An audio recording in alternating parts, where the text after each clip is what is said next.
What's up guys, Brandon Lester here. We're out here today filming a new series of videos for Mudhole Custom Tackle, and what we're going to do, we're going to actually talk about a specific technique. We're going to dig into some of the ins and outs of that specific technique, and then I'm going to talk about the rod that I build and how I build that rod for the technique that we're talking about that day. So the technique that we're talking about today is a technique called punching. Well, what we're talking about punching today is obviously matted vegetation, but you know, I have seen on some lakes, I've seen wood mats where wood will actually push up in the back of a pocket. It doesn't have to necessarily be grass, but most of the time when you're punching, it's going to be heavy matted vegetation.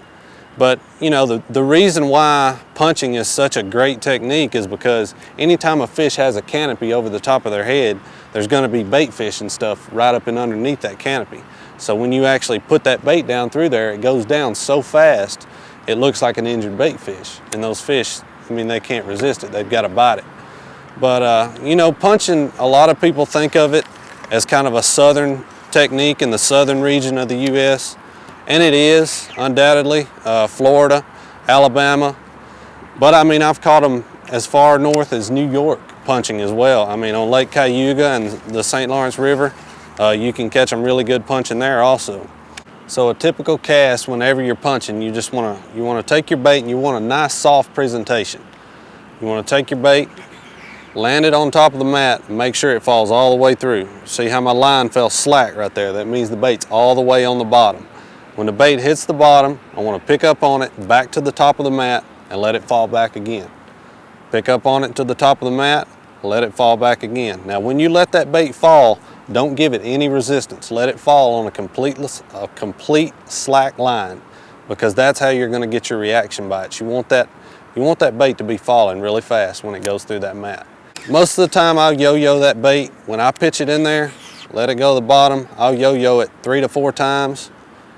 If he hadn't bit it by 3 or 4 hops, he's probably not going to bite it. You probably just need to pull it back out, make another cast. The whole name of the game is, the more efficient cast you make in a day, the more water you can cover, the better you're going to do, obviously.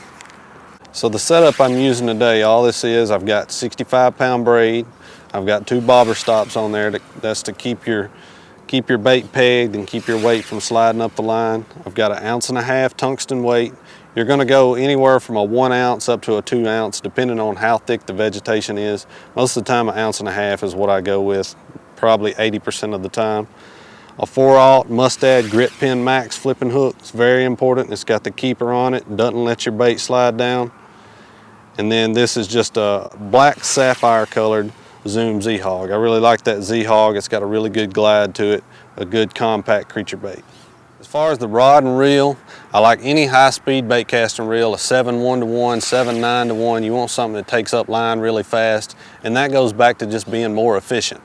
As far as your rod goes, MHX came out with 3 rods in the FP line this year. Actually, there's 4 now. There's the FP 885, FP 935, FP 936, and FP 937. These rods, the FP stands for flipping and punching. That's what these rods are designed for. And Mudhole put a lot of time into this blank getting it right. You know, there's a lot of guys on the pro staff down in Florida and stuff that they spent a lot of time testing this rod, and they really knocked it out of the park with this one. This one happens to be the FP 936. This is the rod I really like for 1.25 ounce, 1.5 ounce stuff. It fits it absolutely perfectly. One thing that I will tell you that's really key whenever you go to build this rod, Mudhole actually showed this to me. When you build a big rod like this, a big hefty rod, you're going to have, especially with that big weight on the end when you're punching, you're going to have some added weight out there at the tip. And over a day's fishing, it's going to be dragging down on that tip, and it'll really wear you out. So one of the things we do to offset that is back here in this blank, before I ever put this butt cap on, back here in this blank, I add 1 ounce of weight to the back of that blank. And what that does, it helps to counterbalance that yo-yoing of that big weight all day. So guys, if you do any kind of punching, be sure and keep that little tip in mind. I think that'll help you out a lot. And be sure and also keep in mind these new Winn grips. These things are are really, really sweet, especially on a punching rod, because you're putting a lot of torque on that fish whenever you're trying to get him out of there. It may be raining outside or something. Be sure you get that wind grip on there, you'll be good to go.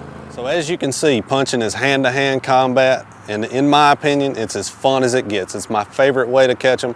I've spent a lot of time learning this technique, and I absolutely enjoy it. So try it out on your home lake. I think you'll be surprised by the results. Let's go catch a couple more.